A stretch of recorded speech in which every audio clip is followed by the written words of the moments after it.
بسم اللہ الرحمن الرحیم۔ میرا یہ پیغام سیالکوٹ کی عظیم بزنس کمیونٹی اور تاجر برادری کے لیے ہے۔ سیالکوٹ چیمبر آف کامرس اور تمام ٹریڈ ایسوسی ایشنز کے لیے ہے۔ ایئر سیال ڈرائی پورٹ اور ایئرپورٹ کے میرے تمام قابل احترام ڈائریکٹرز کے لیے ہے۔ جیسا کہ آپ سب کے علم میں آج مجھے اور میرے خاندان کو ریاستی جبر کا اور ظلم کا سامنا ہے۔ ریاستی مشینری اور طاقت کے زور پر ہمارے کاروباری ادارے کو سیاسی انتقام کا نشانہ بنایا جا رہا ہے، اور میں آپ کو بتانا چاہتا ہوں عدالتی احکامات کے باوجود مختلف بے بنیاد وجوہات بنا کر ہمارے کاروباری ادارے کو بار بار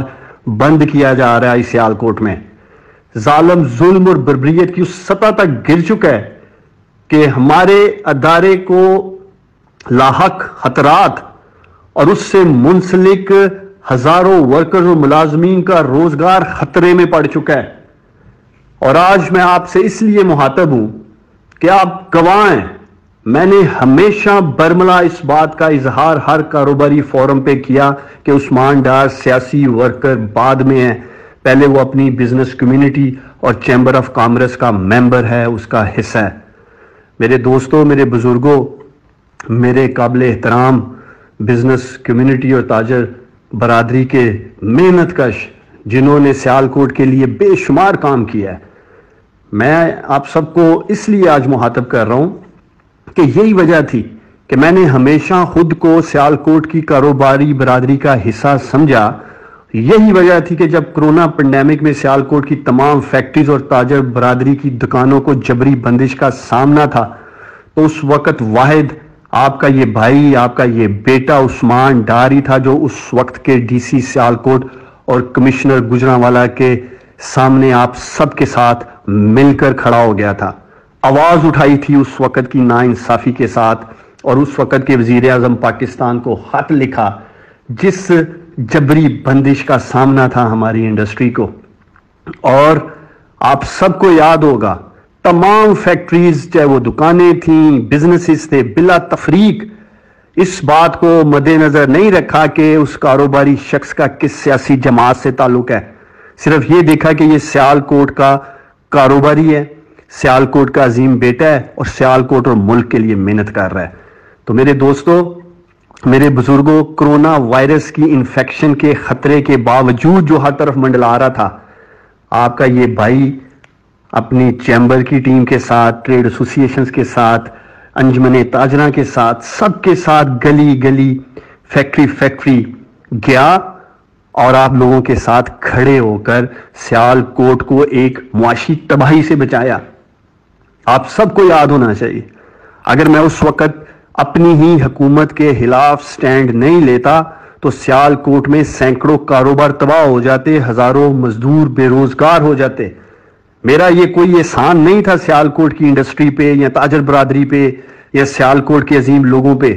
حکومت میں ہوتے ہوئے بطور بزنس کمیونٹی ممبر، بطور چیمبر آف کامرس ممبر، یہ میرا فرض تھا کہ میں آپ سب کے ساتھ کھڑا ہوتا۔ آپ سب کو یاد ہونا چاہیے کہ اس کے علاوہ جب بھی چیمبر آف کامرس کے مسئلے کے لیے، چاہے وہ ہماری کسی ٹریڈ ایسوسی ایشن کا مسئلہ ہو، چاہے وہ ایئرپورٹ کی بندش کا مسئلہ ہو، چاہے ایئر سیال کا مسئلہ ہو، چاہے ڈرائی پورٹ کا مسئلہ ہو، چاہے ہماری انجمن تاجراں کے مسئلے مسائل ہوں، آپ کا یہ بھائی، آپ کا یہ بیٹا ہر مسئلے کے حل کے لیے بلا تفریق آپ سب کے ساتھ کھڑا تھا اور انشاءاللہ تعالی کھڑا رہے گا۔ لیکن مجھے آج فکر ہے، میرے دوستوں، میرے بزرگوں، مجھے فکر آج اس بات کی ہے کہ جس طرح سے آج غیر قانونی طور پر طاقت کے زور پر سیالکوٹ میں ہمارے کاروباری ادارے کو بندش کا سامنا ہے، ناانصافی کا سامنا ہے، اگر اس روایت کو قائم ہونے دیا گیا سیالکوٹ میں تو مستقبل میں یہ ظلم و ریاستی جبر آپ کے اپنے کاروباری اداروں تک پہنچ سکتا ہے۔ لہٰذا میں امید کرتا ہوں، اور وقت کا بھی یہی تقاضا ہے، کہ بلا تفریق اتحاد اور یکجہتی کا بھرپور مظاہرہ کرتے ہوئے اس ناانصافی کے خلاف اپنی آواز بلند کریں، اور